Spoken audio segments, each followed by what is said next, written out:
Hello agents, and welcome back to another Division build video. We're on the PTS and we're having a look at some new stuff that they've made changes to, and I thought I would have a look at system corruption. Now what's strange is I built what would be a PvE set with this. You would think actually system corruption being a dark zone set only, it would be great just for PvP, but actually I found that it's really good in PvE. There's some clips at the end of the video where I use it in the dark zone and I use it in a mission as well with this build. But this is the build here you can see in front, and it's all about regaining armor all of the time, yet being super powerful and being able to be up close and personal with the enemies at the same time. SMGs having a huge buff help with this, and the firewall spec help with this as well. But I'll run through it bit by bit and you can see how I'm doing it. I've gone with the firewall specialization. The reason I've gone with the firewall specialization is because you get 30% health on kill. We also get the striker shield, which gives us extra damage when they're up close and personal with us and they're in front of our shield. And if you got any allies with you at the same time, you're not running solo, they get an extra 10% damage when I'm going to be close to them.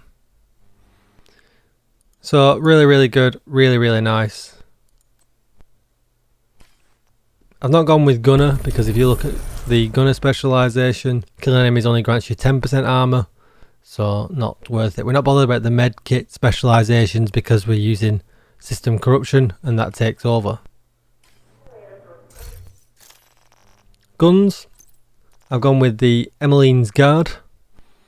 Really well rolled, but it gives perfect preservation. Killing enemies repairs 12% armor over 5 seconds, and headshot kills improve the repair by an additional 12%, which makes it really easy. I've got my shield out, I'm really close to the bad guys, really easy to hit the head. I actually main this quite a lot. I essentially put it in as a backup to my Dark Winter, but I actually end up just maining it quite a lot because the preservations are so nice. It hits really hard as well for a really fast RPM. So you can make your own choices here, guys. I tried out using the chatterbox as well, and it worked really well, but I found I just kept swapping back to Emmeline's for that extra repair, and it's just easier just to stay on it. So let me know what you think down in the comments down below.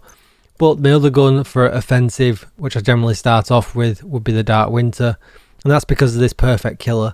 Killing an enemy with a critical hit grants 50% critical hit damage for 10 seconds, which is pretty huge. Absolutely huge. So, but do let me know down in the comments below what you think. Sidearm can be whatever you want. But let's take a look at system corruption. 2 pieces gives us 15% armor on kill, adding to our specialization. 3 piece we're not so bothered about, gives us 40% disrupt resistance and 40% pulse resistance. But then 4 pieces where it gets interesting. The hack step protocol replaces armor kits with an instant infinite use ability on a 20-second cooldown that repairs 20% armor and grants 50% bonus armor and hides your nameplate for 5 seconds. So we're not bothered about hiding the nameplate. Essentially we're not using this too much as a PvP set. I've not got enough blues rolled onto it. I could essentially be one-tapped quite easily in the dark zone right now with this.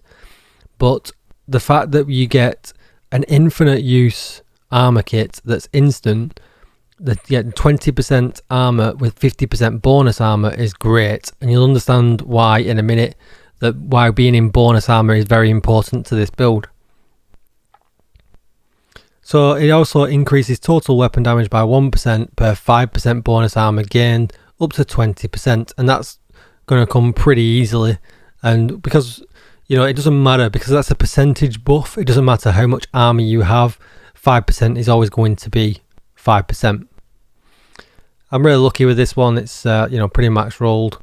Weapon damage, crit hit damage and critical hit damage. Essentially what I wanted to get to was as close to 60% critical hit chance as possible, and then pile on the critical hit damage, and I'll show you that in the stats towards the end. As you can see with the holster, you know, high weapon damage, high crit chance. The gloves, high weapon damage, high crit chance. And then with the knees come pre-rolled as a blue, and I decided to keep the blue. If you could run the core attribute to a red if you really wanted to, you felt like you needed some more damage. But either or, let me know if you did do that. I rolled on critical hit damage to keep the bonus armor. Then the other two pieces, this one is just so that I get my SMG 10% brand set bonus. So weapon damage, critical hit chance. I would love this to be critical hit damage instead of health, but I've not got one. And then critical hit damage in the mod slot. Intimidate, while you have bonus armor, amplifies total weapon damage by 35% to enemies within 10 meters. So there you go, you can see now why we're running everything to do with bonus armor. It's because we want Intimidate to be up at all times. And then with the new Walker Harris backpack, it gives us 5% brand set bonus, but you can see we get the perfect adrenaline rush. Whenever you're within 10 meters of an enemy, gain 23% bonus armor for 5 seconds, and that can stack up to 3 times. So we have so many ways of getting bonus armor that we're consistently alive all the time, and Intimidate is up all of the time. And it all just blends together really, really well. Shield wise, we're obviously going to want to be running the Striker Shield because it boosts damage for me and for anyone that might actually stand behind me as well. And mod wise, you just want to get that as much survivability as you can. So shield health, active regeneration and some holstered health. Got a revive hive on for a safety net just in case, because you never know.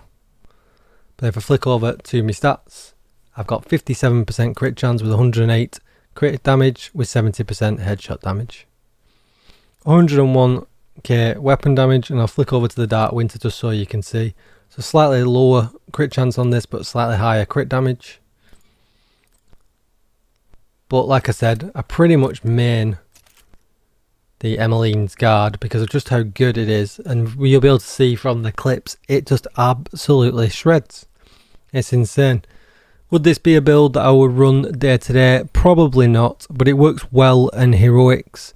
You constantly have incoming heals all of the time, and if you do lose your shield, you can just bob in cover, do a couple of kills until it comes back, and then go back out of cover, and everything is hunky-dory. So for survivability, really, really, really good. And obviously, you know, the damage you get from the system corruption set, the damage you get from Intimidate is great. So the fact that you're not running 6 reds everywhere and you've dropped a red, you don't really notice too much of a damage loss either, you know, from not running your contractors or your foxes. But your survivability is way, way higher. So for people that don't like running glass cannon, this might actually be the way to go. And system corruption might not just be a PvP set. Obviously, you might want to spec it slightly different if running PvP. I would love to know what people's opinions are running this in PvP. But to be perfectly honest, with Bulwark being in the game come Tu10, I find it hard to see system corruption having its own place. Because with Bulwark, all you have to do is take damage. You don't have to proc a med kit. You don't have to... The heal is just consistent at all times while you're taking damage. So essentially, it pushes the system corruption set out a little bit. And I don't think, you know, there's room for both of them. So as enjoyable as system corruption is, I think it might end up losing its spot due to Bulwark. But this was a fun build. I wanted to test it out. I wanted to show you guys what it was like. Do comment down below if you think there is a different use for it. If you think there's some other ways I could adapt it, it'd be great to see that.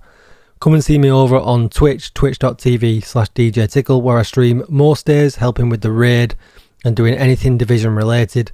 Hit that subscribe button, hit that bell for notifications when I upload new videos, and I will see you in the next one. Enjoy the clip to the end, and thanks for watching. Bye bye.